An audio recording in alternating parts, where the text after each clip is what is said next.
ফিলিস্তিন ইস্যুতে ভিন্ন মত ও দ্বিধাদ্বন্দ্বের কোনো স্থান নেই। এটি উম্মার অস্তিত্বের সংগ্রাম। বাংলাদেশ একটি স্বাধীনতা সংগ্রামী রাষ্ট্র, যার নৈতিক অবস্থান সবসময় মাজলুমের পাশে এবং জনগণের ধারাবাহিকভাবে গাজার পাশে দাঁড়িয়েছে। সেহেতু আমরা বাংলাদেশের সরকারের উদ্দেশ্যে ঘোষণা করছি: 1. ইসরায়েলের সঙ্গে সকল কূটনৈতিক, সামরিক, অর্থনৈতিক ও বাণিজ্যিক সম্পর্ক অবিলম্বে ছিন্ন করতে হবে। 2. মুসলিম বিশ্বের রাষ্ট্রগুলোকে ইসরায়েলি পণ্য ও কোম্পানির বিরুদ্ধে বয়কট কর্মসূচি জোরদার করতে হবে। 3. গাজার মজলুম জনগণের পাশে ঔষধ, খাদ্য, আশ্রয় ও মানবিক সহায়তা দ্রুততম সময়ের মধ্যে পৌঁছে দিতে হবে। 4. আন্তর্জাতিক আদালতে যুদ্ধাপরাধের বিচার প্রক্রিয়া মুসলিম রাষ্ট্রগুলোকে সম্মিলিতভাবে অংশগ্রহণ করতে হবে। 5.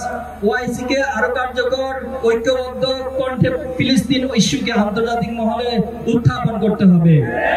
6. মুসলিম রাষ্ট্রগুলোকে স্পষ্টভাবে ঘোষণা করতে হবে: ফিলিস্তিন ইস্যুতে ভিন্ন মত ও দ্বিধাদ্বন্দ্বের কোনো স্থান নেই। এটি উম্মার অস্তিত্বের সংগ্রাম। 7. মুসলিম দেশগুলোকে বিশ্বের প্রতিটি প্রান্তে নিপীড়িত মুসলিম ও অধিকার বঞ্চিত জনগোষ্ঠীর অধিকার পক্ষে অবস্থান নিতে হবে।